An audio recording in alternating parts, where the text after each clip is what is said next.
L'enregistrement a débuté. Alors, bonsoir, bienvenue à la séance du Conseil du 12 avril 2021. Point numéro 1, ouverture de la séance. Point numéro 2, adoption de l'ordre du jour. Point numéro 3, première période de questions. Point numéro 4, présentation et assemblée publique. 4.1, rapport du maire et des membres du Conseil sur les activités municipales du mois de mars 2021. Point numéro 5, administration. 5.1, autorisation du paiement des comptes du mois de mars 2021. 5.2, approbation des budgets revisés 2020 de l'Office municipal d'habitation du Grand Port-Neuf. 5.3, demande de permis pour l'exécution de travaux comportant l'utilisation de pesticides auprès du ministère de l'Environnement et de la lutte contre les changements climatiques. Point numéro 6, législation et greffe. 6.1, acceptation des procès-verbaux des séances ordinaires du Conseil les 8 et 22 mars 2021. 6.2, adoption du règlement uniformisé numéro RMU 2021 relatif à la sécurité et à la qualité de vie. 6.3, avis de motion et dépôt du projet de règlement décrétant une dépense et un emprunt afin de procéder à l'acquisition d'une chargeuse de surcoût pour les besoins des services des travaux publics. Point numéro 7, gestion contractuelle. 7.1, octroi du contrat de construction du centre communautaire pour adolescents. 7.2, octroi du contrat de l'acquisition et l'installation d'un module de jeu dans le parc Sauvageau. 7.3, octroi du contrat des travaux de plomberie dans le cadre des travaux de réfection des lignes de plomberie et des salles de bain de l'aréna. 7.4, approbation de directives de changement et de modification de contrat en vertu du règlement de gestion contractuelle, travaux de réfection du canal d'alimentation des trains. 7.5, approbation de directives de changement et de modification de contrat en vertu du règlement de gestion contractuelle, construction du centre aquatique. Point numéro 8, urbanisme et développement économique. 8.1, demande de dérogation mineure 2021-014 au 1173 rue Notre-Dame. 8.2, demande de dérogation mineure 2021-011 au 206 avenue Côté. 8.3, demande de dérogation mineure 2021-013 au 950 rue Notre-Dame. 8.4, PIA, entrée de la ville et espaces commerciaux, installation d'une enseigne murale pour le bâtiment situé au 499 route 138.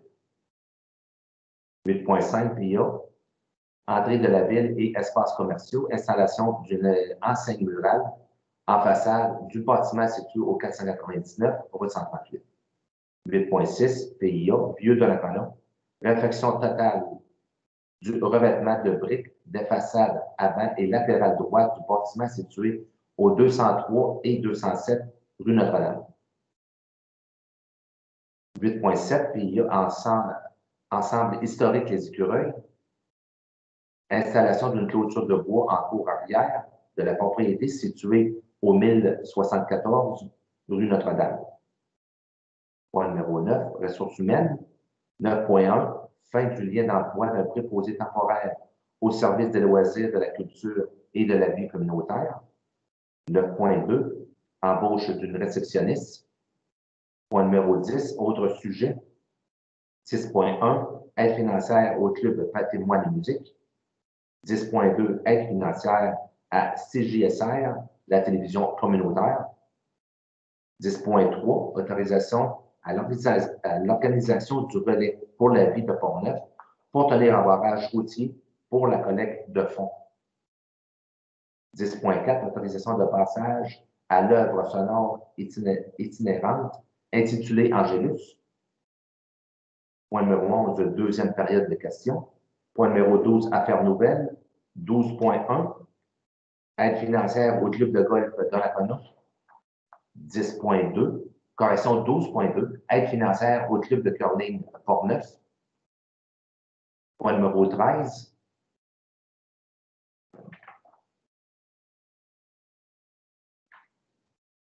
Pour les affaires nouvelles, oui, Monsieur le directeur général, est-ce qu'il y a d'autres Non, de mon points à côté, je ajouter? n'ai pas d'affaires nouvelles. Non, OK. je n'ai pas de points à ajouter de mon côté. Maître Gignac? Non, ben en fait, j'ai déjà sévi. J'avais déjà ajouté les points 12.1 et 12.2 que vous aviez nommés, donc les aides financières. OK. Donc, je n'ai pas d'autres éléments à ajouter. Merci. Les conseillers? Je vois non. OK, parfait. Alors, je te rendu au point numéro 13, dépôt des documents, 13.1. Liste de correspondance de mars 2021. 13.2, dépôt du certificat relatif au déroulement de la procédure d'enregistrement de personnes habiles à voter concernant le règlement numéro V593. 13.3, dépôt de la liste des personnes embauchées par le directeur du service des loisirs et de l'agriculture conformément au règlement numéro V558. Et point numéro 14, levée de la séance.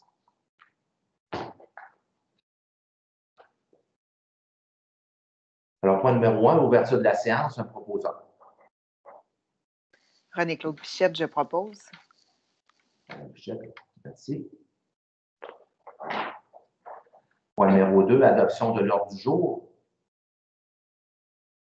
Un proposeur. Serge Paquin, je propose. Paquin.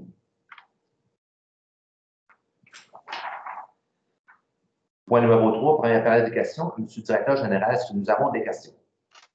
Oui, on a reçu en fait 2 questions du même citoyen. Donc, ces 2 questions qui proviennent de M. Jean-Guy Barbeau, qui demeure sur la route 138 à Donnacona. Donc, la première question de M. Barbeau, donc, suite au transfert de propriété de la phase 2 du projet Aube sur le fleuve, le nouveau promoteur a-t-il un échéancier pour développer son projet? Est-ce que vous pouvez répondre à la question, M. Vernet? Oui, donc pour la première partie de la question, sans problème. En fait, oui, le nouveau promoteur, on a commencé à avoir des discussions.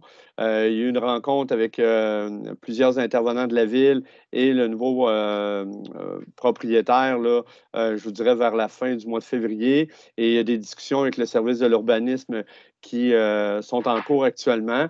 Ce qu'on peut comprendre, là, sans avoir un échéancier très précis, ce qu'on peut comprendre, c'est que le nouveau promoteur aurait peut-être un souhait de faire, de développer la phase 2 en différentes phases. Donc, développer dans un premier temps une première plus petite phase avec uniquement de l'unifamilial et par la suite pour s'attaquer aux plus grandes phases au cours des prochaines années en fonction justement de la densification qui est demandée là, avec le multilogement dans ce secteur-là également. Et voyez-vous, ça m'amène à la deuxième question de M. Barbeau qui mentionne, qui demande quel en est le potentiel en nombre de logements. Donc, évidemment, ben, sans dire que c'est embryonnaire, on a une bonne idée en fonction de ce qui était demandé par justement lorsqu'il y a eu le dézonage par la Commission de protection du territoire agricole. On avait un certain nombre de logements à l'hectare à respecter dans l'ensemble globalement de ce développement-là, incluant les 2 phases. Et je vous dirais que pour la phase 2, donc globalement, là, on va parler d'à peu près 370 unités de logement. Donc, c'est 370 portes, si on peut dire ça comme ça, parce que, bon, évidemment, lorsqu'il y a du multilogement, il y a plusieurs portes. Donc, il va y avoir à peu près 110 logements en habitation unifamiliale et à peu près 260-265 logements minimum dans des zones multifamiliales. Donc, actuellement, selon les discussions qu'on a, là, ça ressemblerait pas mal au portrait, mais on n'a pas vraiment d'échéancier très, très précis en termes de date. C'est quand même uniquement dans les premières discussions. Il doit y avoir des ententes de signer avec le promoteur et il doit y avoir également, le promoteur doit faire une demande de certificat d'autorisation auprès du ministère de l'Environnement. Donc, il y a différentes étapes, là, mais c'est un peu là ce qu'on est en mesure de pouvoir mentionner en date de ce soir. Parfait, merci beaucoup. Bienvenue. Alors, point numéro 4, présentation et assemblée publique. 4.1, rapport du maire et des membres du conseil sur les activités municipales du mois de mars 2021. Alors, de mon côté, le 2 mars, j'assistais à une rencontre préparatoire pour la refonte des règlements et de l'aide patente du côté de l'unité des loisirs des sports de la capitale nationale. On est accompagné d'un avocat, M. Maître Proux. Le 3 mars, j'étais sur le comité de travail de la MRC. Il n'y a pas nécessairement de point qui touchait la ville de Donnacona dans la dernière séance. Alors, le 4 mars, j'ai fait la remise du chèque à l'arc-en-ciel pour les bains de neige. Nous avions remis un montant total de 640 400 qui venaient de la ville et 240 qui avaient été collectés par notre service d'incendie, les pompiers. Le 10 mars, j'étais sur la commission d'administration. C'est encore des prêts, à l'étude sur des prêts et des aides financières du côté COVID. Le 11 mars, c'était le 5 à 7 virtuel des employés de la ville. Le 12 mars, c'était le déjeuner virtuel des gens d'affaires. Le 17 mars, c'était la MRC, la séance publique. Le 24 mars, c'était encore la refonte des règlements et des lettres patentes avec l'unité des sports et loisirs. Je peux vous dire qu'on a encore un petit bout. C'est lorsqu'on refait pratiquement tous les règlements pour nos BNL, disons qu'il y en a un peu. Et le 26 mars, j'ai assisté à une vidéoconférence de l'UMQ. Je crois que M. Germain également était à cette conférence-là. C'était presque ancré sur les débats sur l'ère de la polarisation et la démocratie et la façon qu'ils voulaient attirer les dames en politique. C'était animé par l'ex-députée de l'ADQ, Mme Marie Grégoire, qui est assistée de Mme Caroline Saint-Hilaire, qui est l'ex-mairesse de Longueuil, ainsi que Marie-France Bazot, qui n'a pas besoin de présentation, et puis de Alex Castonguay, qui est un journaliste à Radio-Canada. C'était quand même très intéressant. On parlait beaucoup aussi du respect qu'on devrait avoir justement pour les élus. Il y a eu beaucoup de mentions là-dedans, beaucoup d'exemples que certains ont déjà eu à subir par certains citoyens. Ceci complète le mois de mars de mon côté. Monsieur Germain, maintenant, à votre tour. Oui, merci bien, Monsieur le maire. Donc, comme à l'habitude, je vais vous faire un petit résumé là, de la situation des activités municipales des différents services du mois de mars. Donc, de mon côté, à la direction générale, bon, évidemment, c'est toujours le suivi sur les projets d'immobilisation 2021, suivi des mesures de la COVID. On a eu peut-être en mars, deux rencontres avec la sécurité civile là, en lien avec les nouvelles mesures, des questions-réponses venant de certaines municipalités également, en lien avec des réalités que nous vivons tous.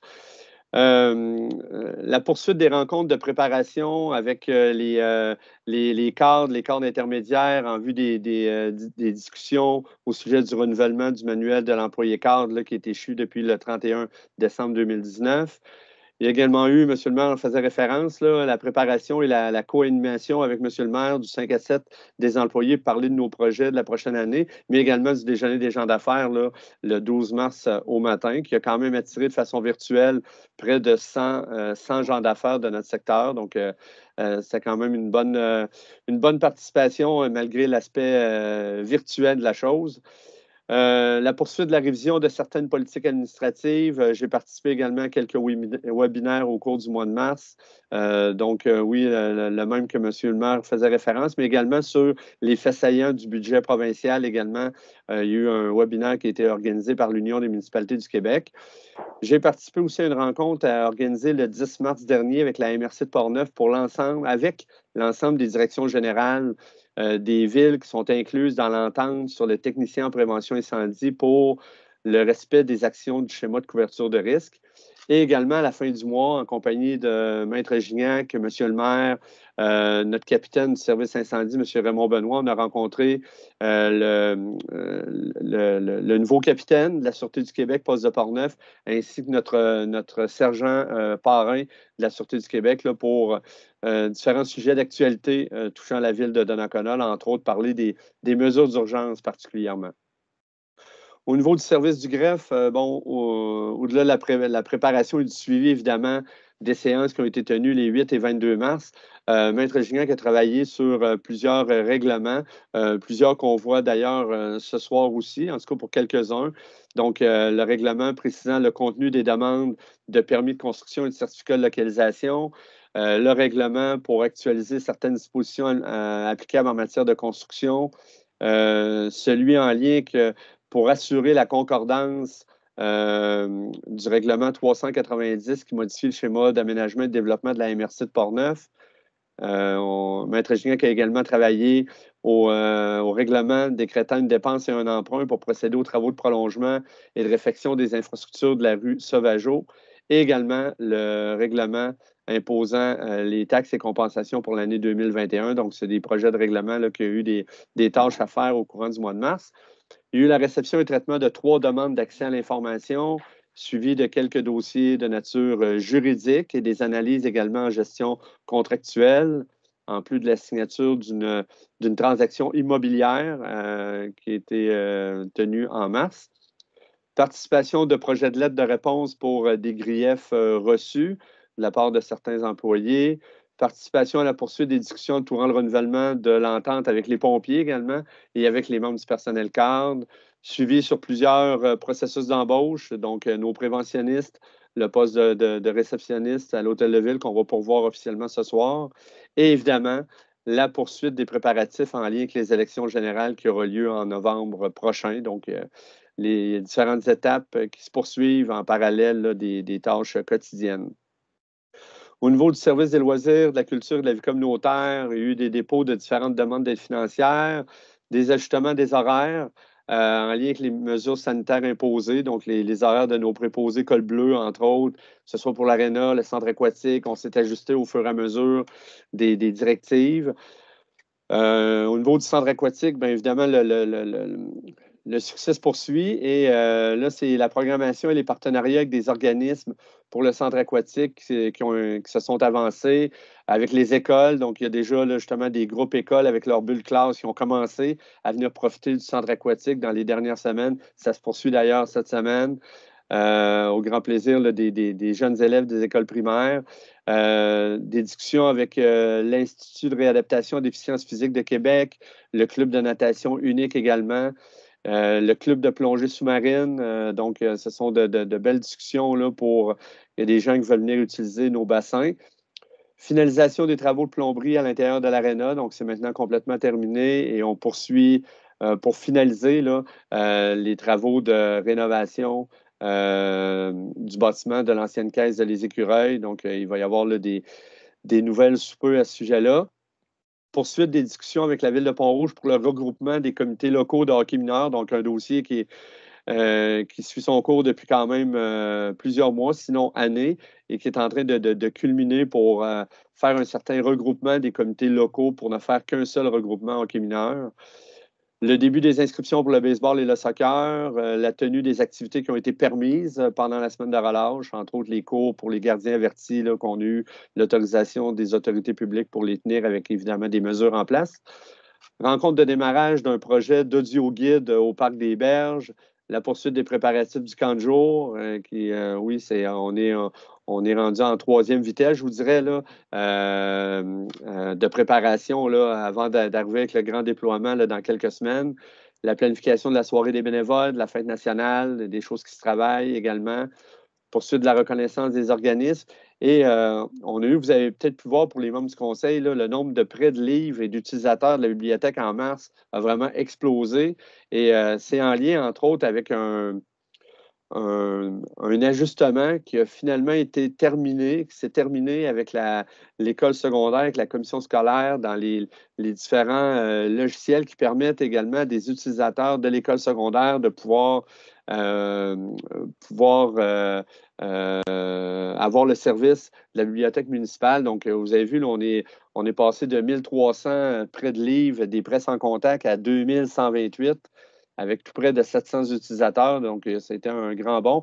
Et à notre bibliothèque, bien, il y a eu la coordination du projet de rayonnement numérique dans lequel on a obtenu une aide financière de pratiquement 30 ou 32 000 là, une bonne nouvelle qui nous est arrivée vers la fin février. Là, donc, notre responsable, notre coordonnatrice en loisirs culturels, Mme Karen Raby, là, qui travaille activement à ce projet-là. Au niveau de la Cour municipale, c'est 199 constats qui ont été saisis au mois de mars, dont pratiquement le tiers là, sur le territoire de la ville de Donnacona. Et je vous dirais que c'est à peu près bien ventilé. Pratiquement un tiers de l'ensemble des constats ont été pour la circulation, un tiers pour les stationnements et un tiers pour la vitesse.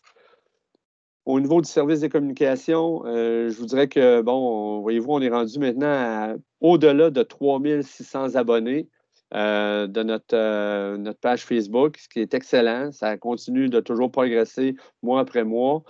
Donc, Mme Métivier a travaillé à la préparation de différents communiqués de presse pendant le mois de mars. On parle de l'entente avec la ville de Saint-Basile pour les sports de glace et les activités aquatiques. L'aide financière qu'on a reçue des paliers de gouvernements provinciaux et fédéraux pour la réfection de la dalle de béton de l'Arena, la signature de la convention collective avec les employés municipaux, les dons dont Monsieur le maire faisait référence tout à l'heure à l'Arc-en-Ciel. Donc, il y a eu des préparations de différents communiqués là-dessus. La mise à jour de l'ensemble de nos enseignes numériques, on continue. On sait qu'il y a encore des petites problématiques qu'on vit. Mais Mme Métivier travaille très fort avec des compagnies là, qui vont nous donner un bon coup de main pour régler cette problématique-là une fois pour toutes. Donc, on est en train d'en régler plusieurs. Il en reste encore, je vous dirais, deux là, qui sont celles en avant de l'Arena et celles le long de la route 138. Là. Il reste des choses à configurer qui sont plus de l'ordre informatique, mais qui sont en train de se régler. Mme Métivier a travaillé activement, là, préparation 5 à 7, déjeuner des gens d'affaires. Je vous dirais que c'est elle qui a vraiment mis le plus d'heures dans tout l'aspect préparatif du déjeuner virtuel, de la présentation, tout ça. Donc, elle a travaillé fort là-dessus, en plus de travailler en parallèle sur l'apparition du journal municipal. Elle travaille également avec notre directeur de l'urbanisme pour la refonte de la carte routière et touristique. Faire les modifications, en fait, faire reproduire certains oriflammes également là, qui ont, avec les années, avec les grands vents qu'on connaît dans le secteur, bon, ça était grandement abîmé, donc on change quelques oriflammes. Les infolettes hebdomadaires qu'elle a continué évidemment de produire. Au niveau du service de l'administration, c'était la préparation pour notre dossier d'audit annuel. Donc, les auditeurs de Bédard-Guilbeault sont venus au début du mois de mars. Donc, il y a eu des travaux qui ont été faits. D'ailleurs, lors des séances, possiblement pas la prochaine, mais lors d'une séance au mois de mai, là, il y aura le dépôt de notre rapport de nos états financiers 2020 par les auditeurs de Bédard-Guilbeault. Donc, il y aura ça à venir là, dans une séance publique. Préparation des différentes fiches de règlement d'emprunt pour des projets d'immobilisation. Il y avait également en mars le paiement de la première échéance de taxes. Ça s'est relativement bien passé. Les gens, avec l'année dernière, donc les gens ont pris de bonnes habitudes avec leur institution financière, entre autres. On en voit un beau bénéfice, là. Beaucoup moins de circulation, même si on fonctionne sur rendez-vous, mais quand même beaucoup moins de circulation. Les gens nos citoyens respectent bien les règles mises en place. Il y a eu, évidemment, suite à la signature de la convention collective, il y avait toute la supervision du versement de la rétroaction aux employés à la suite de la signature. Donc, les versements qui devaient être calculés à partir du 1er janvier 2020, date de la rétroaction. Donc, ça devait être supervisé. Mme Alain s'est assurée de ça. Certaines redditions de comptes avec le ministère des Transports pour des projets, entre autres le sentier de la rue Mathieu pour se rendre au Parc des Berges avec des programmes d'aide financière qu'on avait eus. Le suivi des mises en place des procédures qu'on a dû adapter toujours en lien avec les informations qu'on a pour l'hôtel de ville, la réception, l'hôtel de ville en lien avec les mesures sanitaires et la participation active de Mme Alain en ma compagnie au processus de sélection du poste de réceptionniste de l'hôtel de ville. Au niveau du service de l'urbanisme et du développement économique, on est rendu après 3 mois à 100 permis d'émis, dont 14 nouvelles constructions déjà. C'est des valeurs de 4 300 000 pour l'ensemble de ces permis-là. Il y a eu une rencontre du CCU le 25 mars dernier, dont plusieurs points sont à l'ordre du jour ce soir. Plusieurs suivis sur des projets résidentiels, commerciaux, industriels, en cours ou à venir, là. ce soit les nouvelles industries dans le parc industriel, les projets de réfection rue Sainte-Anne, Lamotte, Sauvageau, le site de l'ancienne usine. Donc, des travaux, des dossiers qui sont toujours en cours de route où il y a des discussions qui se tiennent. On est rendu avec le nouveau programme avec la Société protectrice de la SPA de Québec, la Société protectrice des animaux. On est rendu à 224 licences qui ont été octroyées depuis octobre 2020, depuis le changement. Je vous dirais évidemment, notre service de l'urbanisme, là, quelques dossiers de suivi de plaintes, d'infractions, de nuisances. L'hiver se terminant plus tôt, je vous dirais certaines plaintes qu'on reçoit souvent un petit peu plus au mois de mai, là, on les reçoit plus en avril. Donc, notre équipe du service de l'urbanisme là, s'occupe de faire le suivi par rapport à tout ça. Et des discussions avec le nouveau propriétaire des terrains de la phase 2 du développement ou sur le fleuve. On en a parlé tout à l'heure en lien avec une question d'un citoyen. Au niveau du service des travaux publics, je vous dirais que les opérations du mois de mars ont été assez limité en termes d'opérations de déneigement. Il n'y a pratiquement pas eu de précipitations neigeuses et même liquides. Là, ça a été, somme toute, il y a eu des grosses périodes, mais ça a été quand même court.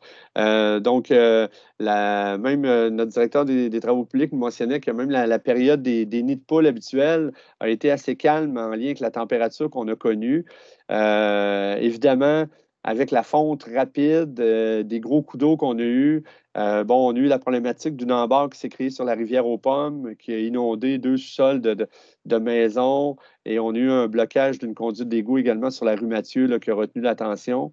Parce qu'on n'a pas eu de bris d'aqueduc en mars. On en a eu un début avril, mais on n'en a pas eu en mars, mais on a eu cette conduite d'égout-là là, sur la rue Mathieu. Notre service des travaux publics en a profité pour travailler sur la réfection du 3e étage de l'hôtel de ville en lien avec la préparation des équipements comme il a été présenté là, récemment, qui était adopté dans le budget des immobilisations là, pour faire une salle, justement, un petit vestiaire et une salle où éventuellement des employés pourront faire certains exercices et pouvoir aller se doucher, entre autres. Donc, on a refait tout l'ensemble des planchers. Vraiment, là, il y avait des beaux planchers de bois en dessous du revêtement qui était là et les employés qui ont travaillé là ont vraiment bien travaillé. Il va rester des travaux, un petit peu de travaux de plomberie et il y a un électricien qui doit passer là, dans les prochaines semaines par rapport à ça. Je vous dirais que le restant de la main-d'œuvre au niveau des travaux publics, ça a été l'entretien du garage des véhicules. Oui, déneigement un petit peu au début du mois, mais pour le reste, c'est l'enlèvement des balises, l'enlèvement des guides qui servent pour le déneigement, les balises pour les bornes incendie. Donc, on n'a pas eu grand bris mécanique. C'est une bonne nouvelle. Je vous dirais que c'est un bilan assez positif de la dernière période hivernale, qui n'a pas été trop rude sur nos équipements non plus. Donc, ça nous a évité plusieurs bris mécaniques. Et M. Rousseau a travaillé sur la rédaction du devis d'appel d'offres pour l'achat d'une chargeuse sur roue. Là. D'ailleurs, on a un point qui traite un peu de ce sujet-là ce soir. Service de l'hygiène du milieu et des services techniques, donc toute la préparation, le suivi de nos dossiers là, qui vont prendre place plus dans la partie des travaux en tant que tels. Donc, on parle des réfections des rues Sainte-Anne-la-Motte, réfection des rues Sauvageau, qui va être un petit peu plus tard au cours de la saison. Le centre communautaire pour adolescents, ça s'en vient. Les réductions des ouvrages de surverse. L'analyse de vulnérabilité de notre source d'eau potable, il y a des suivis, des redditions, pas des redditions de compte, mais il y a des publications qu'on doit remettre à certains citoyens, tant de Donnacona que de Cap-Santé également. Donc, il y a eu du travail qui a été fait à ce niveau-là. Et suivi de plusieurs projets, là, qu'on parle de l'étude d'opportunité pour la caserne d'incendie, la mise à jour de notre plan d'intervention prioritaire qui nous donne un grand coup de main pour faire des demandes d'aide financière dans les années futures. Donc, c'est en train de se travailler actuellement. Voyez-vous, en mars, c'était 92 500 mètres cubes d'eau qui ont été traités à l'usine de filtration avec les 66 mm de pluie et les 8 cm de neige qui sont tombés. Finalement, je termine avec le service de sécurité incendie. La réunion d'officiers qui a eu lieu en vidéoconférence au début du mois de mars. C'est des pratiques en petite équipe, vous comprendrez, avec les mesures qui sont demandées. Donc, il y a eu des pratiques qui ont été organisées avec l'équipe 1 et l'équipe 2 également, en plus de certaines pratiques pour les outils de désincarcération. 3 sorties qui ont été nécessaires pour répondre aux alarmes en mars. Je vous dirais que ces 3 sorties, somme toute, assez mineures. Des fausses alarmes dans les 3 cas. Il y a eu tout le suivi en lien avec le passage de la nouvelle organisation qui s'occupe de la centrale d'alarme 911 maintenant, qui est du côté de Shawinigan. Donc, tout se faisait le 3 mars dernier. Donc, ça s'est bien passé. Des petits ajustements, je vous dirais, dans les premières semaines, mais nos officiers, là, notre capitaine, entre autres, M. Benoît, me faisait le rapport la semaine dernière que, somme toute, ça s'est bien passé là, et ça se déroule bien depuis le changement de groupe qui s'occupe de la centrale 911. Les formations d'officiers d'opération qui se poursuivent. On a deux officiers qui ont également débuté une formation en recherche et cause des circonstances incendies là, qui ont commencé au mois de mars. Et évidemment, on poursuit là, les actions en lien avec le schéma de couverture de risque avec notre technicien en prévention incendie de la MRC. Bon, on en a encore un qui est là en remplacement, mais au début, je vous disais tout à l'heure, j'ai participé à une rencontre avec les autres directions générales. Donc, on est venu remettre à jour l'ensemble de nos risques, que ce soit les risques de niveau faible, moyen, élevé, très élevé, et pour savoir quels risques vont devoir avoir un plan d'intervention par le technicien en prévention incendie de la MRC. Et il y a d'autres risques que c'est nous-mêmes à l'intérieur de notre brigade qui, avec certains pompiers, qu'on va être en mesure de faire ces vérifications-là. Donc, il y a eu un peu un éclaircissement des rôles de tous et chacun là, au courant du mois de mars. Je vous dirais que ça fait pas mal le tour un résumé là, des faits saillants de nos activités municipales pour le mois de mars dernier. Merci, M. Germain, pour ce très bon résumé. Alors, on va passer à Mme Pichette. Bonsoir. Donc, j'ai rien de particulier pour le mois de mars de nouveau. Merci. Merci. M. Paquin, de votre côté. Oui, merci, M. le maire. En ce qui me concerne, j'ai eu 3 réunions avec, en fait, pour la Régie régionale de gestion des matières usuelles de Port-Neuf. La première, le 4 mars, c'était une réunion du sous-comité des odeurs. Donc, on nous demandait, en fait, l'autorisation de signer une entente avec la Ville de Québec pour l'utilisation des cendres de l'incinérateur pour recouvrir la partie qui est à l'air libre de la cellule numéro 3. Donc, à chaque déversement de matière résiduelle, évidemment, il y a toujours une partie qui est à l'air libre jusqu'à temps qu'elle soit recouverte par une membrane. Et cette partie-là, évidemment, il y a des émanations d'odeur. Donc, le fait d'utiliser des cendres, apparemment, ça diminuerait considérablement les odeurs. Sauf que je leur ai demandé d'être prudent avec ça parce qu'on ne sait pas trop quel sera l'impact sur le lixivia. Et on sait que le lixivia est ensuite traité, c'est le liquide là, finalement qui est généré par le site et ce liquide-là est traité par la suite dans l'usine de filtration de la régie et est retourné à la rivière Georges-Cartier. Donc, avant d'avoir une entente à long terme avec la Ville de Québec, parce que, évidemment, l'avantage, c'est qu'ils nous le donnent gratuitement. Les autres, il faut qu'ils s'en débarrassent des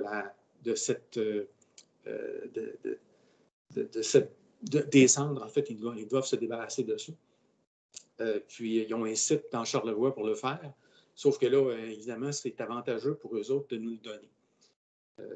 Sauf qu'avant d'utiliser ça à long terme, il faut vraiment faire des tests et voir quel pourrait être l'impact sur le lixivia.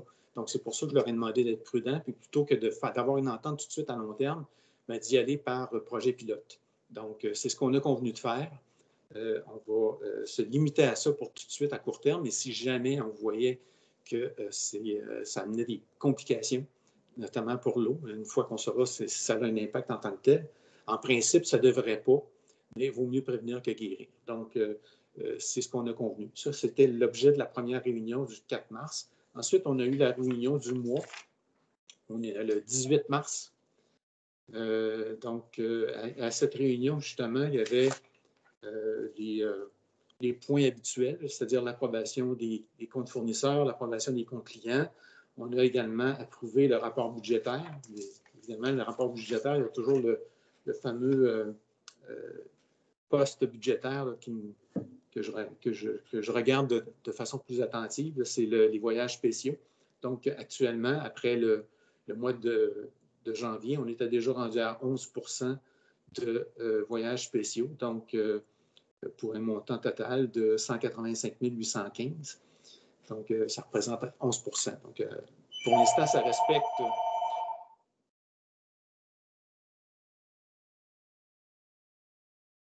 Pour l'instant, ça respecte donc le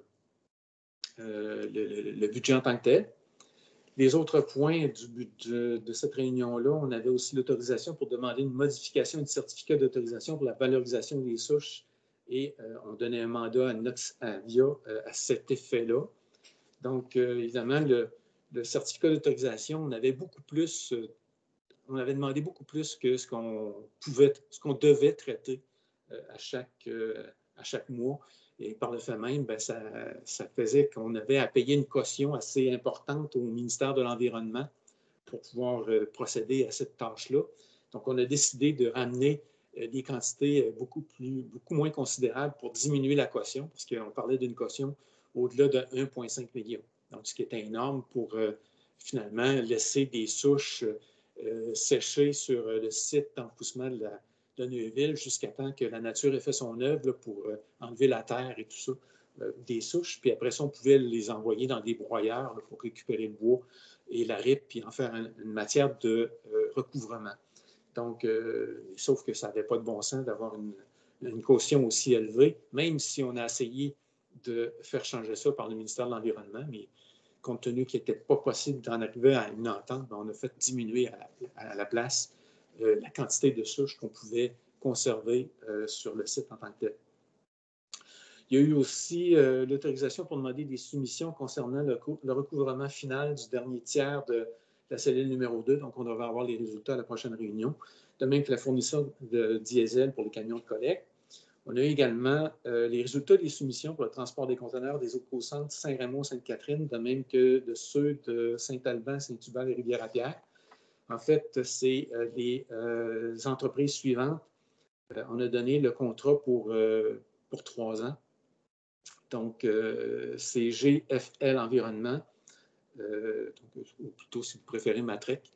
Donc, pour un montant total de 765 846. Et en ce qui concerne Saint-Hubert, ça, c'était pour Sainte-Catherine, la Jacques-Cartier et Saint-Raymond. Donc, en ce qui concerne Saint-Alban, Saint-Hubert et Rivière-à-Pierre, c'est Multiconteneurs Québec qui a remporté la soumission. Donc, pour un montant total de 368 950 et 18. Donc, c'est les fournisseurs qui ont été retenus. Et aussi, on avait convenu qu'il y aurait à ce moment-là, qu'il y aurait un CA spécial pour le 1er avril pour ce qui est des contrats des camions pour desservir les industries, les commerces et les institutions. Donc, c'était ma 3e réunion. Et en ce qui concerne les résultats de cette soumission-là, on a décidé finalement de faire affaire avec un sous-traitant qui va être Trévert Incorporé. C'est une option de 3 ans parce que, bon, il y a un changement qui est important qui s'en vient. C'est le projet de loi 565. En fait, c'est le gouvernement du Québec qui va prendre en charge la collecte sélective à partir de 2025. Donc, comment ça va se faire dans les années à venir, je ne sais pas encore.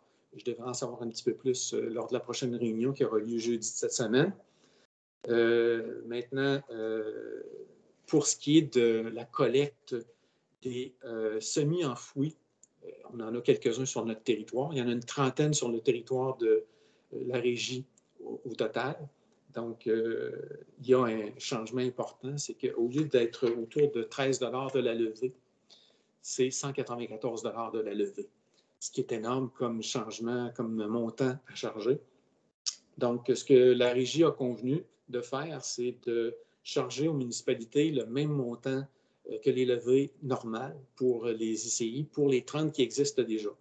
Par contre, si les municipalités voulaient se doter de nouveaux conteneurs semi-enfouis, bien, il faudra que les municipalités payent la différence finalement. Donc, ils ont décidé de procéder de cette manière-là, parce que pour les 30 qui ont été déjà installés, bien, comme c'était un petit peu à la suite d'un encouragement de la part de la régie pour faire de cette manière-là, bien, ils ont décidé de maintenir les coûts pour pas qu'il y ait de pénalité, pour ne pas pénaliser les municipalités. Mais par contre, pour les prochains, il faut être conscient que ça augmenterait énormément le coût de chaque levée si on allait dans ce sens-là. Donc, voilà, c'était les 3 réunions qui ont été, pour lesquelles j'ai assisté au cours du mois de mars. Merci. Monsieur Germain, vous avez une question? Oui, merci, M. le maire. Écoutez, M. Paquin, simplement, information, je suis un peu stupéfait d'entendre ce que je viens d'entendre concernant les levées. Est-ce qu'il y a eu des explications qui ont été données, soit par la régie ou par le nouveau fournisseur de services pour un 865 d'augmentation des coûts? Là, oui. Bien, écoutez, c'est probablement que ça a été mal estimé lorsqu'ils ont fait les levées précédentes dans les appels d'offres. Donc, ils se sont rendus compte que c'était vraiment insuffisant le montant qu'ils chargeaient. Ça demande des camions spéciaux, donc à chargement avant. C'est-à-dire à chargement latéral, non pas à chargement avant. Donc, ces camions-là sont utilisés pour aller dans chacune des municipalités où il y a des semi-enfouis, mais ils ne peuvent pas servir pour autre chose par la suite. Donc, de là aussi des coûts importants. Donc, évidemment, bien, la régie préfère pas se doter, parce que c'est ça qui a été convenu, on ne veut pas se doter nous-mêmes de camions pour faire la collecte pour les ICI, compte tenu qu'à partir de 2025, c'est Recyc Québec qui va probablement prendre tout ça en charge au nom du gouvernement. Donc, par le fait même, bien, c'est sûr que... Puis en plus, on a fait le calcul, ça nous aurait coûté plus cher que de le donner en sous-traitance. Donc, je n'ai pas plus d'explications de pourquoi c'est aussi cher que ça, mais c'est les montants qu'on a eus au niveau des appels d'offres. Donc, mais la régie va prendre en charge cette différence-là pour ce qui existe déjà. OK, merci. Merci, M. Paquin. M. Pagé. Merci, M. le maire. Bonsoir.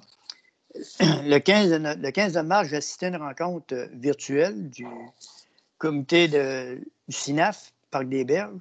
Comme vous avez mentionné, M. le directeur, tantôt, à propos de balado audio-guide, Mme Fizette avait travaillé là-dessus à partir du mois de février, puis travaillé avec la firme GAIP. C'est une firme qui produit ce genre de vidéo, de système-là, d'audio. Là. Puis il va être en fonction. On a finalisé ils sont venus visiter le Parc des Berges. Ils sont enchantés de voir le Parc des Berges. Ils trouvent ça très beau, puis ça va être facile pour eux autres qui disent de mettre ça de valeur, de mettre de la valeur dans le parc avec ça. Ça devrait rentrer en fonction début de juin. Fait que ça va être. Puis on va pouvoir télécharger à partir de notre domicile au lieu de parce qu'on n'a pas de Wi-Fi dans le parc, on ne peut pas télécharger. Fait qu'on peut pas. Ça va se faire à partir du domicile. Fait que ça va être moins difficile pour les personnes. Ils vont télécharger ça à partir de la maison, puis après ça, ils vont arriver dans le parc, puis ça va changer le parc complètement, ça. Quelqu'un qui visite le parc, là, il va tout voir avec ça. Puis après ça, au mois de février, on a eu une demande. Ça s'est concrétisé en cours de route. L'Association des personnes handicapées de Portneuf. Ils ont réservé le pavillon pour 9 semaines à l'été, 5 jours par semaine, du lundi au vendredi. Fait que, vu qu'il n'y avait pas grand-chose qui se passait avec tout, on ne sait pas ce qui va arriver. Fait qu'on y a été pour s'assurer de revenus avec le parc pour 9 semaines avec eux autres. Il y a des ajustements à faire, mais c'est eux autres, des petits ajustements. Ils sont venus marcher le parc, visiter, prendre des notes. Les ajustements qu'il y a à faire, c'est eux autres qui payent pour le faire, parce qu'ils ont des subventions pour eux autres pour ça. Fait que ça prend des bras à des bancs de parc, parce que ça lui prend des bras pour s'aider à embarquer dans les chaises. La poussière de pierre d'un sentier, c'est eux autres qui vont payer qui payent pour les arrangements qu'ils vont faire. Puis ça, c'était 2 bonnes nouvelles, mais il y en a une moins bonne. Le sentier de la faune s'est affaissé. La falaise a descendu sur le sentier, puis elle a tout ramené encore en bas. Là. Fait que là, aujourd'hui, on a eu une rencontre, puis on travaille sur... on fait des démarches pour avoir un genre de pont sur des wires. Parce qu'il n'y a rien qui se tient là.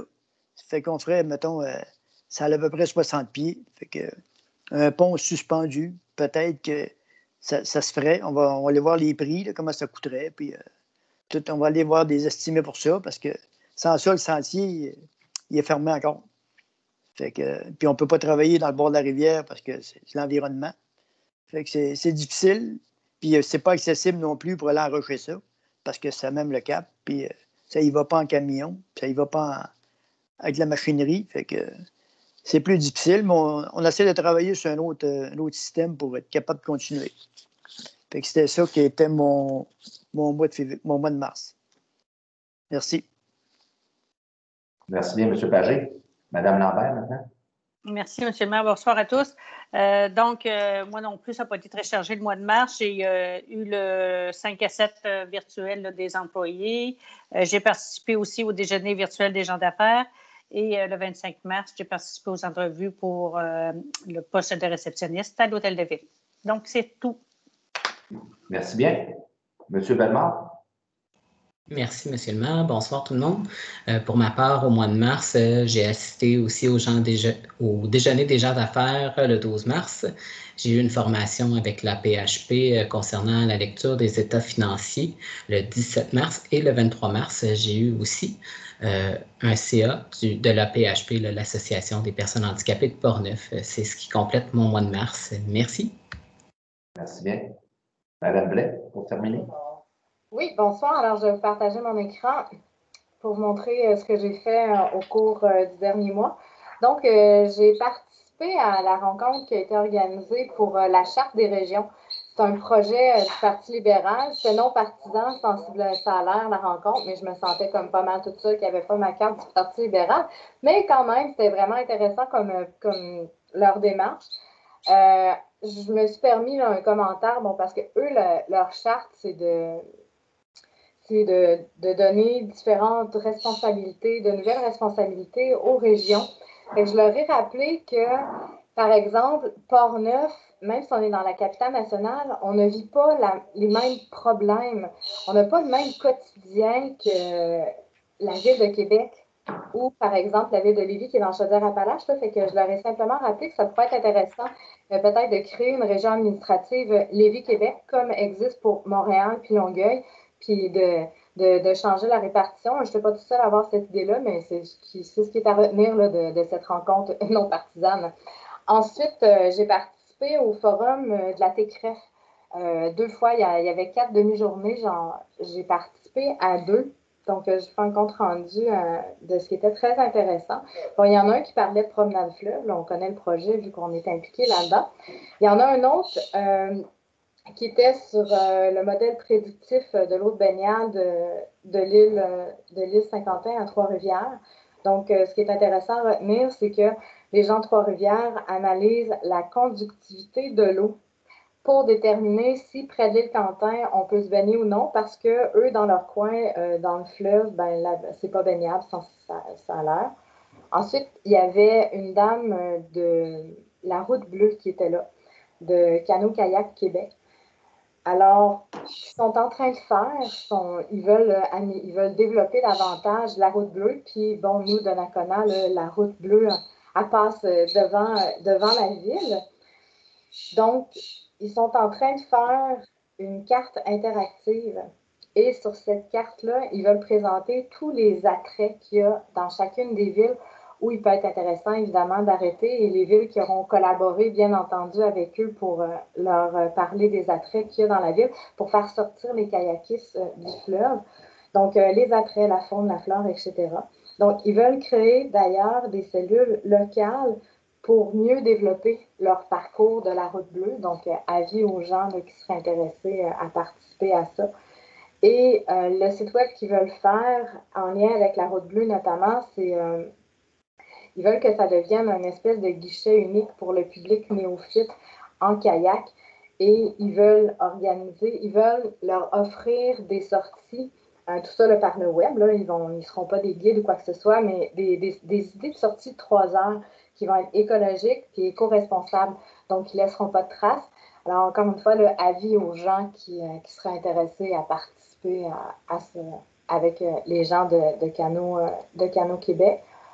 Ensuite, une autre rencontre, c'était celle du programme de suivi de 3 sites exposés aux aléas de l'érosion. C'est fait par l'Université Laval. Ce qu'ils sont en train de faire, c'est qu'ils ont caractérisé les berges du fleuve Saint-Laurent de Cornwall à Québec. Et ils ont réparti l'érosion. Donc, on pouvait voir, c'est pas disponible encore en ligne parce qu'ils sont en chantier, mais on pouvait voir les berges, vu que c'était la Técrève, c'est l'estuaire fluvial, là, fait que c'est cette zone-là qu'ils nous ont présenté. Donc, on voyait l'état des berges, le niveau d'érosion. Fait que là, j'ai regardé, quand ils ont passé en avant de Donnacona, on est correct. Au niveau de l'érosion, c'est correct à Donnacona. Et il y a, selon leurs évaluations, il y a 55% des berges du fleuve Saint-Laurent de l'estuaire fluvial qui sont en bon état. Donc, ils ne sont pas trop érodés, mais il y en a quand même 45% là, qui sont en mauvais état. Donc, eux, ils travaillent là-dessus. J'ai appris aussi que les vents forts, c'est sud-sud-ouest. Donc, ça, c'est une information des fois intéressante. Fait que les vents les plus forts qui passent dans l'estuaire fluvial, c'est sud-sud-ouest. Ensuite, à Donnacona, j'ai appris qu'on n'avait pas, sur nos rives, on n'avait pas l'influence du bâtillage. Ils nous ont présenté aussi cette carte-là, qui est comme ici, c'est les aléas hydrométéorologiques, puis aussi sur les vagues de chaleur. On peut consulter ça. Donc, c'est des cartes là, vraiment très détaillées qui ont fait sur tout le fleuve. Donc, on peut voir là, ici la vulnérabilité de certaines populations par rapport ici aux aléas hydrométéorologiques, donc des inondations, etc. Puis il y a aussi ça sur la chaleur, sur les îlots de chaleur, notamment les vagues de chaleur. Ensuite, ils nous ont présenté leur catalogue là, sur l'Observatoire global du Saint-Laurent, donc qui est un répertoire vraiment très intéressant pour connaître la santé du fleuve, notamment. Là, fait que c'est un paquet de cartes là, qui sont reliées avec le fédéral, puis entre etc. Et il y a quelqu'un qui était dans la salle du ministère de l'Environnement et qui a commenté que eux, au niveau du ministère de l'Environnement, ils avaient remarqué une hausse généralisée et importante de la turbidité du fleuve. Donc, c'est de la pollution du fleuve. Fait que je trouvais intéressant de vous le partager. Et finalement, j'ai assisté au lancement de la plateforme sur le climat de l'Union des municipalités du Québec. Ça aussi, c'était vraiment très intéressant. Donc, l'UMQ a lancé cette plateforme-là qui contient 10 chantiers climatiques. C'est pour aider, c'est pour outiller les villes pour leur permettre, là, pour leur offrir des outils de réflexion pour planifier leur stratégie quant au changement climatique. Un des commentaires là, qui a été passé, c'était « Les villes doivent assumer leur leadership comme agent de changement au niveau des chantiers, au niveau des conditions climatiques. » Et il y a, par exemple, ici, là, il y a 10 chantiers climatiques. Donc, les gens peuvent, dans n'importe quelle, les villes plutôt, dans n'importe lequel de ces sujets-là, peuvent trouver des outils pour les aider à bien planifier. Et finalement, il y a une déclaration qui est suggérée par l'UMQ là, à tous ces municipalités membres d'adopter cette proposition-là. Donc, je vais vous laisser là, la consulter par vous-même et je reviendrai là, à mes collègues du conseil municipal là, qui nous pourront en parler. Donc, c'est ce qui a été développé par l'UMQ et il nous recommande toutes les municipalités d'y adhérer. Et finalement, la semaine prochaine, je vous annonce qu'on va dévoiler là, les maquettes pour les 3 maquettes des artistes qui nous proposent là, une œuvre pour le centre aquatique. Donc, on va voir ça la semaine prochaine. Voilà, c'est tout. Merci, Mme Leb, c'est un excellent résumé. Très intéressant. Merci. J'ai départagé mon écran. Hein. Je suis de retour. Vous me voyez, moi? Oui. Merci.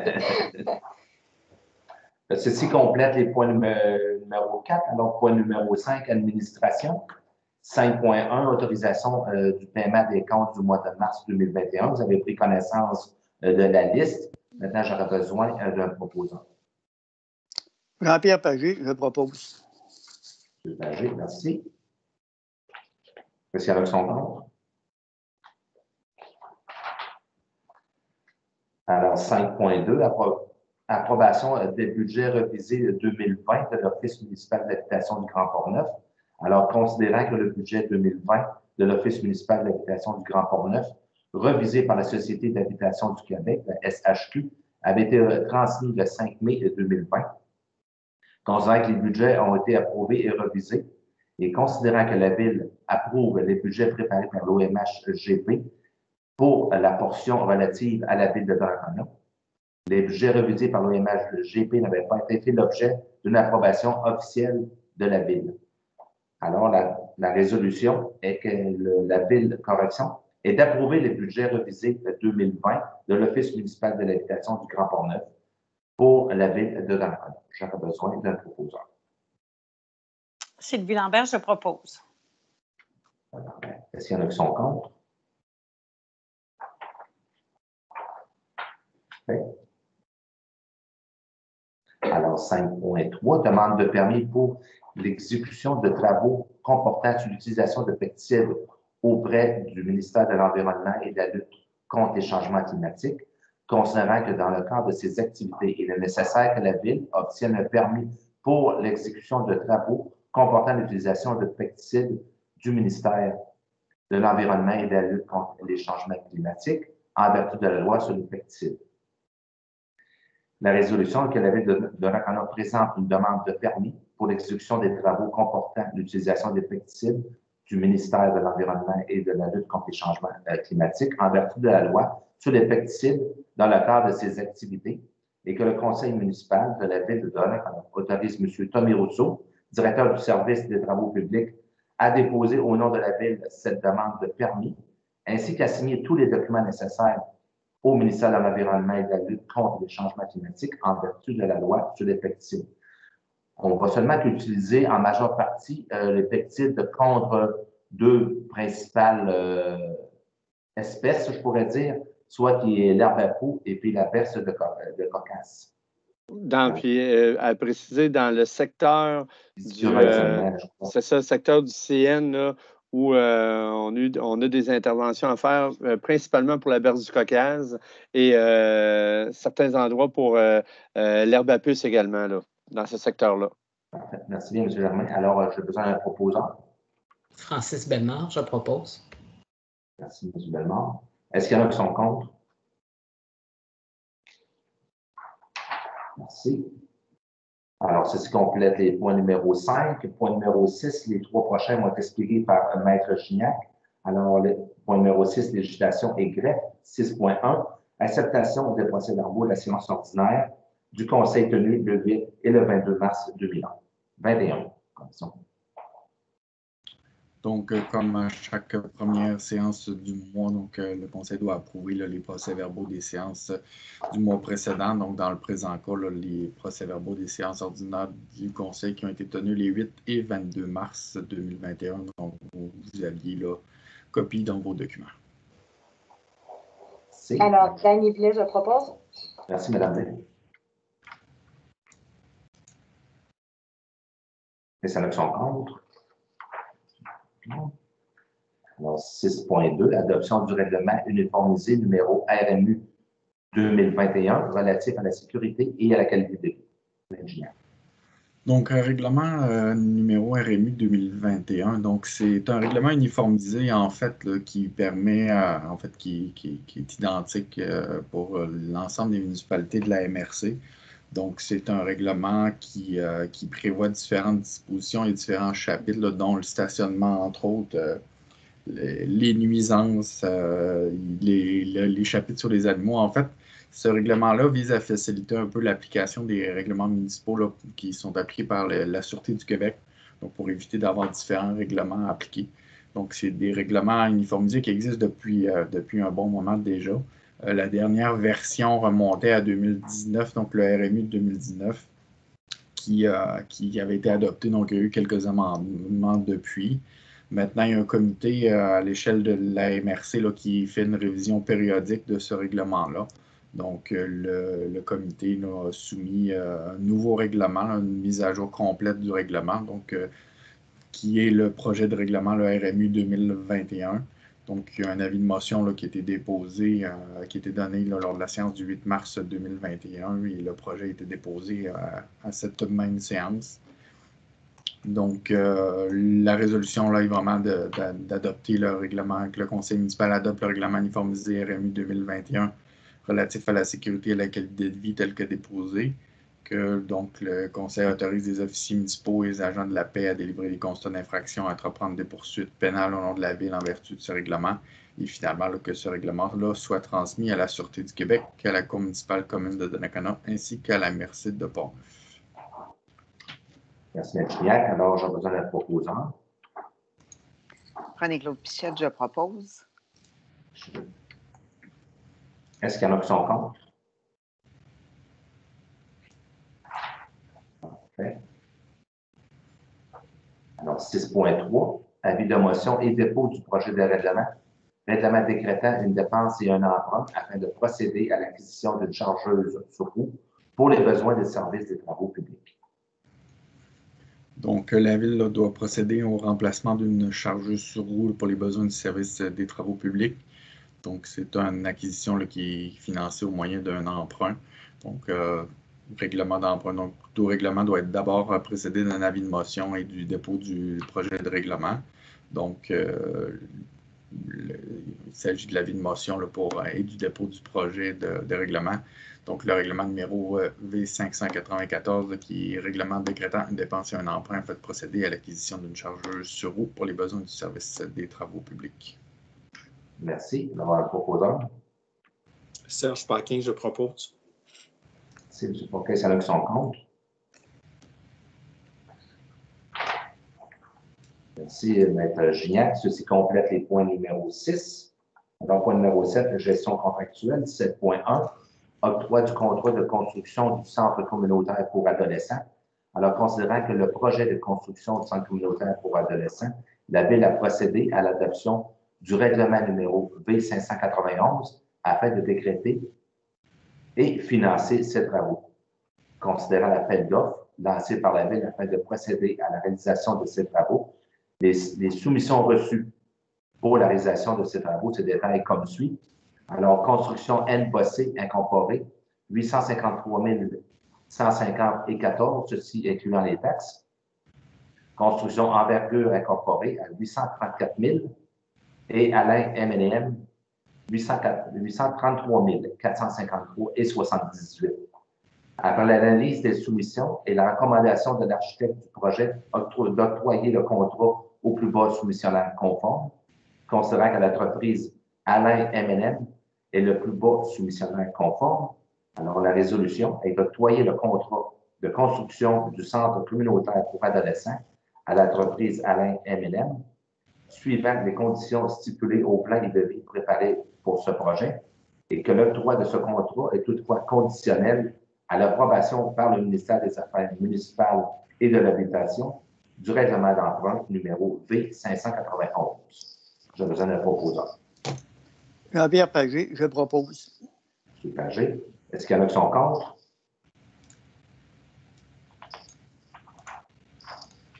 « 7.2, octroi du contrat pour l'acquisition et l'installation de modules de jeu dans le parc Sauvageau.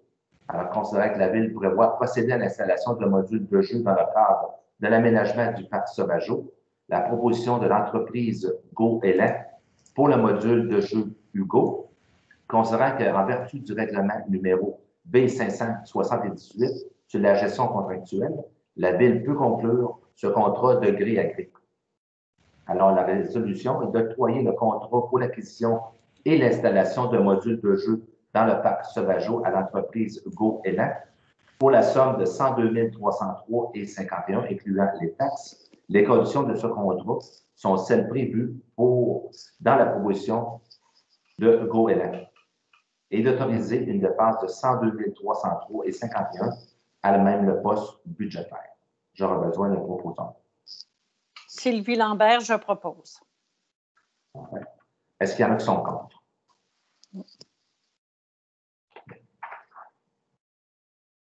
Alors, 7.3, octroi du contrat de travaux de plomberie dans le cadre des travaux de réfection et des lignes de plomberie et des salles de bain de l'Aréna. Considérant que la Ville prévoit procéder à la réfection des lignes de plomberie et la réfection des salles de bain de l'Aréna, la Ville a devancé ces travaux en raison de la fermeture des installations dans le cadre de la pandémie considérant que les offres déposées par 2 soumissionnaires et en vertu du règlement B578 sur la gestion contractuelle, la Ville peut conclure ce contrat de gré à gré. La résolution d'octroyer le contrat des travaux de plomberie dans le cadre des travaux de réfection des lignes de plomberie et des salles de bain de l'Arena à l'entreprise Alex Leclerc Incorporée pour la somme de 72 529,60 incluant les taxes et d'autoriser une dépense de 72 529,60 à même le poste budgétaire. J'aurais besoin d'un proposant. Francis Bellemare, je propose. Est-ce qu'il y en a qui sont contre?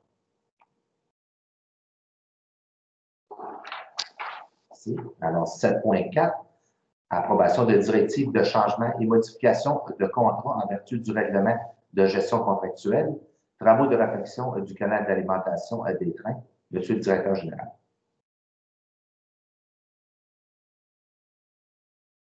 Votre micro, oui. Oui, c'est ça, désolé. Donc, oui, considérant le règlement de gestion contractuelle de la Ville qui a été adopté en vertu de l'article 573.3.1.2 de la loi sur les cités et villes, considérant évidemment la procédure de modification des contrats qui est prévue à l'article 9 de ce même règlement, considérant que les membres du Conseil ont pris connaissance du rapport du comité qui est formé en vertu de l'article 9.1 du règlement. Donc, le but de la résolution de ce soir est d'approuver la modification, la directive de changement pour les travaux de réfection du canal d'alimentation. Donc, c'est une directive qui touche des travaux supplémentaires qui étaient non prévus. La directive SR-02 qui implique un coût de 3 901,68 $ incluant les taxes. Donc, ça va tout simplement prendre un proposeur pour approuver la modification de changement. Alors, Dany Blais, je propose. Merci, Mme Blais. Est-ce qu'il y en a qui sont contre?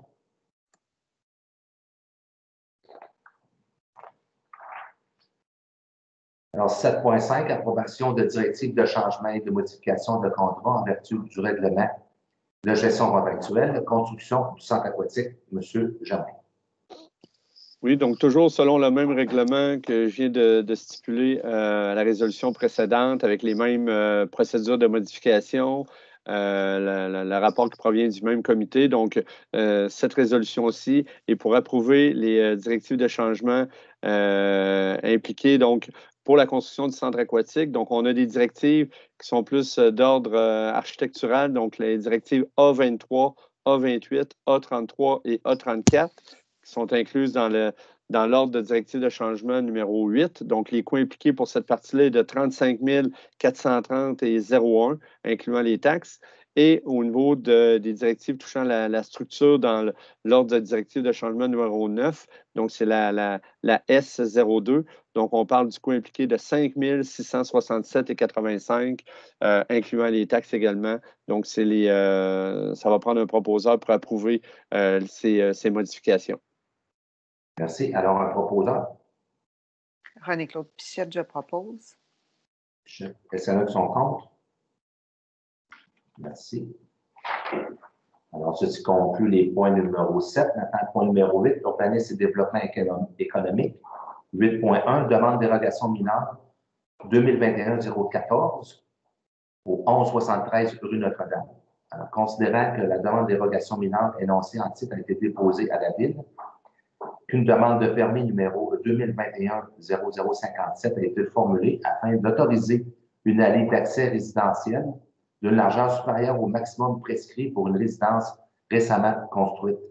Considérant que la demande de dérogation mineure numéro 2021-014 a pour but d'autoriser l'aménagement d'une allée d'accès résidentielle dérogatoire d'une largeur de 9,41 mètres au lieu du maximum de 8 mètres permis de la réglementation. Considérant que le CCU recommande au Conseil municipal d'autoriser conditionnellement cette demande, soit d'autoriser l'aménagement d'une allée d'accès résidentielle dérogatoire d'une largeur de 9,41 mètres au lieu du maximum de 8 mètres comme permis, tout en exigeant au requérant que la partie de la cour dépassant la norme existante de 8 mètres devra être aménagée à l'aide de matériaux ou techniques permettant l'infiltration d'eau dans le sol tout en diminuant la surface asphaltée, comme l'énonce le procès-verbal de la rencontre du CCU le 25 mars dernier. La résolution est de recevoir la demande de dérogation mineure 2021-014 et de fixer la procédure de consultation écrite relative à cette demande du 14 au 29 avril prochain. J'aurai besoin d'un proposeur. Serge Paquin, je propose.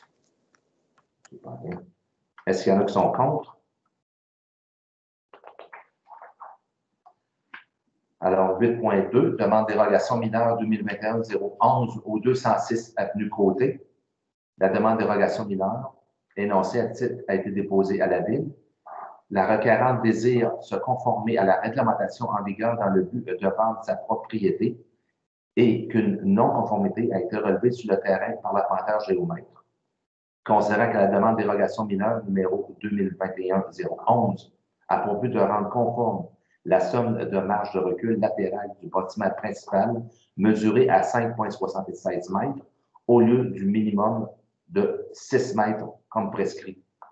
Le CCU recommande au Conseil d'approuver la demande de dérogation mineure numéro 2021-011. La résolution est de recevoir la demande de dérogation mineure DM correction 2021-011 et de fixer la procédure de consultation écrite du 14 au 29 avril 2021. Je vous ai le proposeur. Jean-Pierre Pagé, je propose. M. Pagé. Est-ce qu'il y en a qui sont contre?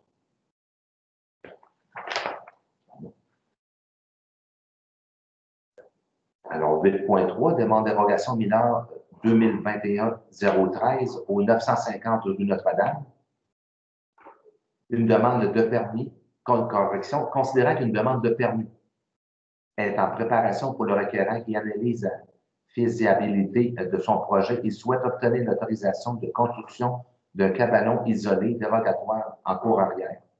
Considérant que la demande de dérogation mineure 2021-013 a pour but d'autoriser la construction d'un cabanon isolé dérogatoire en cour arrière qui sera implanté à 1 mètre du bâtiment principal au lieu du minimum de 3 mètres comme prescrit.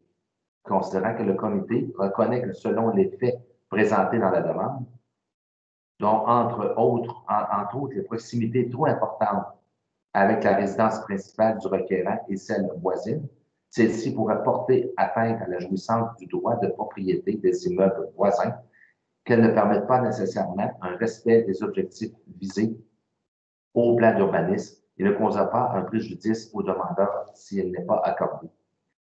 Considérant que le CCU recommande au Conseil de refuser la demande de dérogation mineure numéro 2021-013 et de suggérer au requérant qu'il envisage de réduire considérablement la dérogation demandée, soit en réorientant son bâtiment accessoire, soit en diminuant sa superficie ou par toute autre avenue pour tendre la conformité et limiter les impacts sur son voisinage. La résolution est que le Conseil municipal refuse la demande de dérogation mineure numéro 2021-013, comme le recommande le CCU, et suggère au requérant de réduire la dérogation demandée, soit en réorientant son bâtiment accessoire, soit en diminuant sa superficie ou par toute autre avenue pour tendre vers la conformité et limiter les aspects de son voisinage. Alors, j'aurai besoin d'un propos. Sylvie Lambert, je propose. Est-ce qu'il y en a qui sont contre?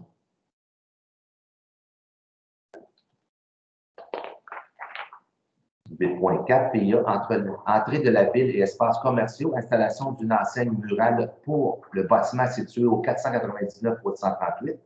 La demande de permis numéro 2020-0040 a été déposée.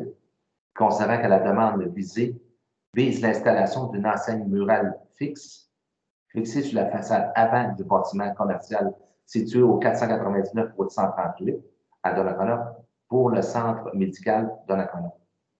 Considérant que l'immeuble fait l'objet de la présente demande est situé dans la zone C12 et que le comité consultatif de l'urbanisme recommande au Conseil d'approuver la demande.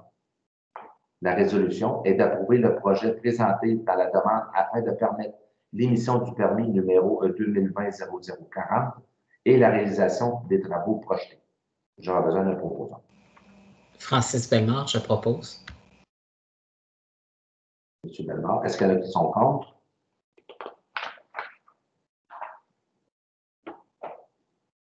8.5, PIA, entrée de la ville et espaces commerciaux, installation d'une enseigne murale en façade du bâtiment situé au 499 route 138.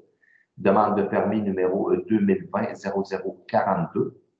Considérant que la demande vise à autoriser l'installation d'une enseigne murale fixée sur la façade avant du bâtiment commercial situé au 499 route 138 à Donnacona pour la clinique du sommeil Lessard.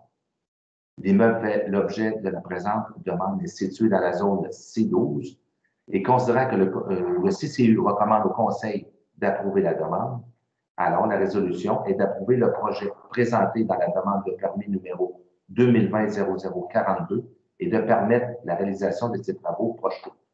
J'en ai besoin d'un proposant. Dany Blais, je propose. Madame Blais, est-ce qu'il y en a qui sont contre?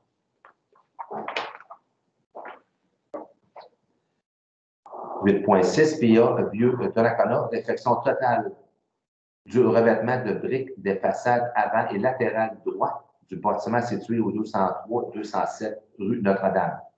La demande de permis numéro 2020-02-279 a été déposée à la Ville et considérant que la demande vise à effectuer des travaux de rénovation extérieure sur le bâtiment principal situé au 203-207 rue Notre-Dame, soit la réfection complète du revêtement de briques des façades avant et latérales droit, et que le propriétaire a soumis différentes options et travaux pour intervenir sur ce dernier et permettre au comité de retenir celles qui seront jugées appropriées.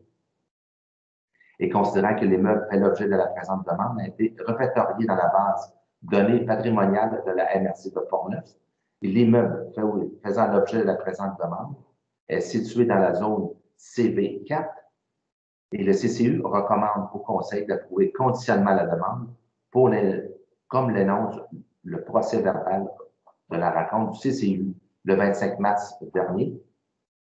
Alors, la résolution est d'approuver conditionnellement le projet présenté dans la demande de permis numéro 2020-02-79 en exigeant du requérant qu'il remplace les têtes et les tablettes de fenêtres par le produit de béton présenté, qu'il restaure ou remplace à l'identique la corniche du bâtiment et qu'il prolonge au maximum sur 3 rangées de briques, celles-ci qui devaient manquer de briques pour compléter la réfection des façades. Alors, j'en ai besoin de la proposition. René-Claude Pichette, je propose. Est-ce qu'il y en a qui sont contre?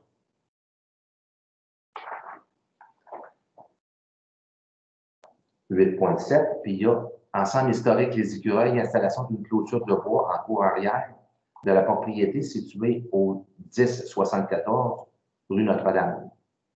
Considérant que la demande de permis numéro 2021-0058 a été déposée à la Ville, la demande vise à effectuer des travaux de construction et d'aménagement en cour arrière du bâtiment principal situé au 1074 rue Notre-Dame à Donnacona, soit l'installation d'une clôture de style palissade en bois.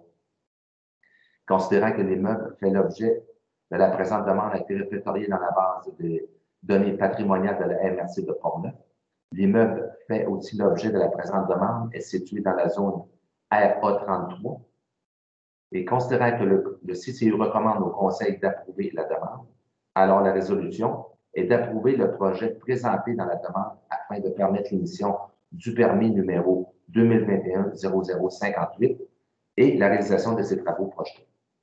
J'en ai le proposant. Serge Paquin, je propose.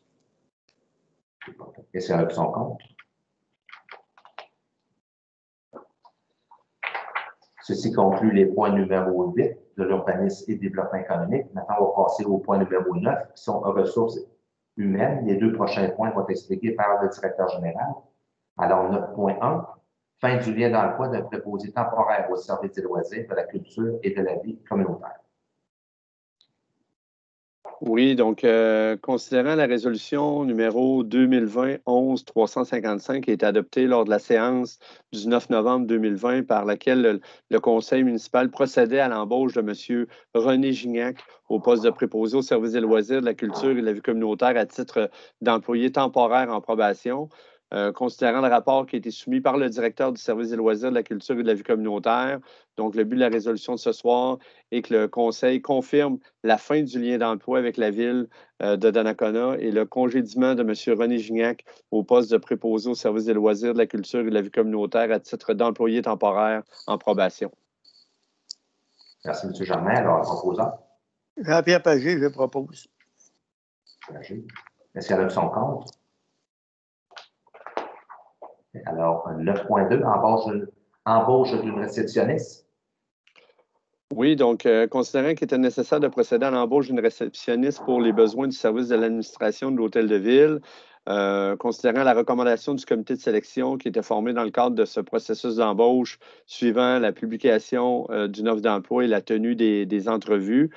Donc, le but de la résolution de ce soir est de procéder à l'embauche de Mme Janie Baudet au poste de réceptionniste à titre d'employé permanent à temps partiel en probation. Les conditions de travail sont celles qui sont prévues à la Convention collective des employés municipaux de la Ville de Donnacona. Évidemment, le but de la résolution est également que la Ville fixe la rémunération de Mme Baudet à 85 du taux de traitement de la classe du poste afin de tenir compte de sa scolarité et de son expérience de travail et que sa date d'entrée en fonction est prévue. En fait, c'est indiqué le 26 avril 2021, mais elle va débuter le 19 avril 2021, donc dès lundi prochain. À raison, comme il avait été adopté dans le budget 2021, à raison de 3 jours semaine. Merci, M. Germain. Alors, un proposant. Sylvie Lambert, je propose. Merci. Est-ce qu'il y en a qui sont contre? Alors, ceci complète les points numéro 9 de ressources humaines. Alors, point numéro 10, dans autres sujets, 10.1, aide financière au Club de patrimoine et musique. Alors, considérant la correspondance reçue du Club patrimoine et musique par laquelle l'organisme demande une aide financière de la Ville pour la réalisation de ses activités, considérant que le Conseil municipal juge approprié de verser cette aide financière, alors la résolution est de verser une aide financière de 500 $ à Club patrimoine et musique pour la réalisation de ses activités et d'autoriser une dépense de 500 $ à même le poste budgétaire. J'ai besoin d'un proposant. Francis Bémard, je propose. Alors, s'il y en a qui sont contre.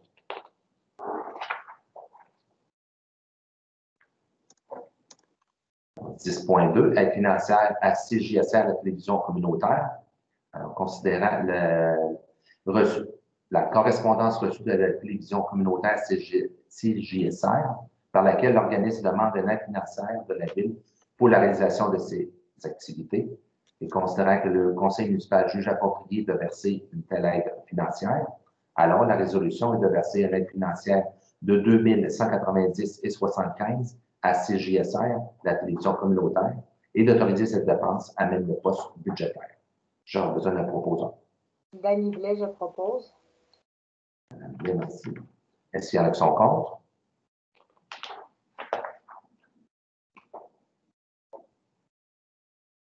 « 10.3, autorisation de l'organisation du relais pour la vie de Portneuf de tenir un barrage routier pour la collecte des fonds, suite à la correspondance du 15 mars dernier de Mme Lucie Côté et de M. François Couture de l'organisation Relais pour la vie de Portneuf. Considérant que l'organisme souhaite tenir un barrage routier le 5 juin 2021 à l'intersection de la rue de l'Église et de la rue Mathieu, à l'intersection de l'avenue des Prés et du Plateau, afin de collecter des fonds entre 10 h le matin et 16 h. Considérant que cette collecte se fera sous la gouverne de l'organisme, la résolution est d'autoriser le relais pour la ville de Portneuf à tenir un barrage routier à l'intersection de la rue de l'Église et de la rue Mathieu et à l'intersection de l'avenue des Prés et du Plateau le 5 juin entre 10 h et 16 h pour collecter des fonds. Alors, j'aurais besoin d'un proposant. René-Claude Pichette, je propose. Est-ce qu'il y en a qui sont contre? Le relais pour la vie de Portneuf, c'est un des 3 organismes à qui on donne l'autorisation justement de faire ce type de barrage routier.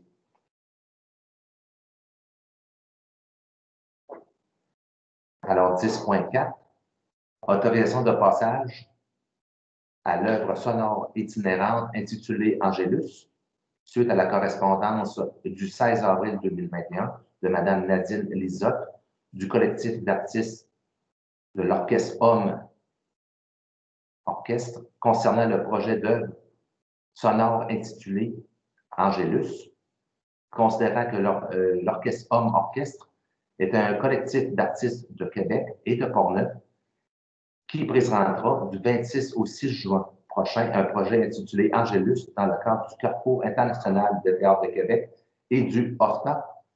Le OFTA, pour votre information, OFTA, c'est Oakland Found for the Art.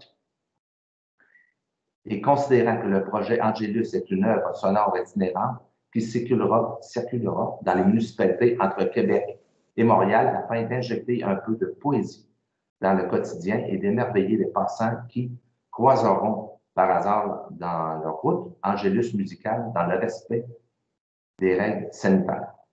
Et considérant que les organismes du projet prévoient circuler dans les rues de la ville du 26 et 27 mai prochain, et considérant qu'il est requis que la ville autorise les organisateurs du projet à emprunter les rues de la ville lors de cet événement.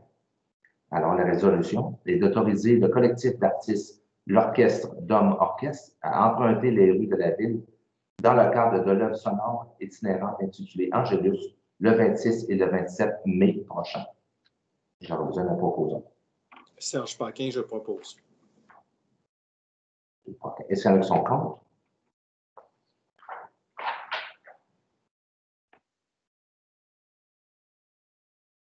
Alors, ceci conclut les points numéro 10 dans autres sujets. Alors, point numéro 11, deuxième période de questions. On avait seulement la question qu'on avait répondu au début, M. Germain. Exactement. On n'avait pas d'autres questions venant des citoyens. Parfait. Alors, point numéro 12. Affaires nouvelles, 12.1, aide financière au club de golf Donnacona. Considérant que la demande d'aide financière au club de golf Donnacona, considérant que cette aide financière était prévue au budget de la ville de 2021, cette aide financière représente un montant de 22 011 pour des subventions de fonctionnement, un montant de 1 000 pour l'affichage publicitaire, un montant de 1 250 pour les joueurs juniors et un montant de 900 conformément à l'entente sur les activités hivernales. Considérant que les représentants du golf de la ville ont conclu une entente relative à l'implantation de conteneurs semi-enfouis et qu'il est prévu que la financière versée au club de golf soit réduite pour une durée de 5 ans, représentant ainsi la participation financière du club de golf pour ce projet. Et considérant que l'aide financière accordée cette année est donc réduite de 2 000 pour une 5e année, soit un total de 5 années, représentant la contribution du club à l'implantation des conteneurs semi-enfouis. Par conséquent, la résolution est de verser une aide financière de 23 161 au club de golf de Donnacona et d'autoriser ces dépenses à même le poste budgétaire. J'en ai un proposeur. Jean-Pierre Pagé, je propose. Est-ce qu'il y en a qui sont contre?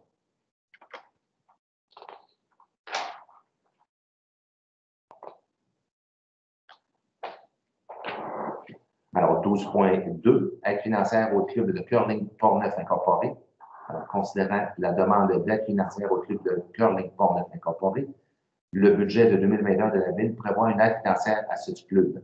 Et considérant que le conseil municipal juge approprié de verser une aide financière, correction, alors la résolution est de verser une aide financière de 3 525 au club de curling de Portneuf Incorporé et d'autoriser cette dépense à même le poste budgétaire.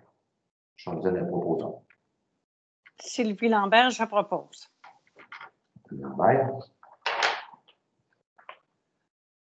Alors, point numéro 13, dépôt des documents. 13.1, la liste de correspondance.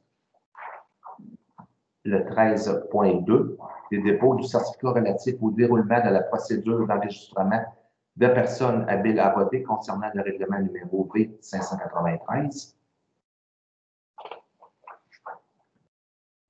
Et le point 13.13, correction 13.3, dépôt de la liste de personnes embauchées par le directeur de service des loisirs et de la culture conformément au règlement B558.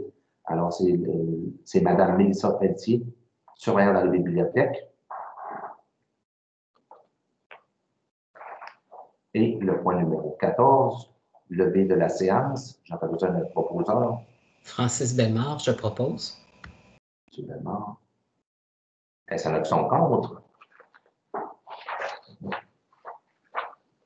Merci. Alors, ceci conclut la séance de conseil du 12 avril. Merci et bon examen et bonne soirée. Bonne soirée.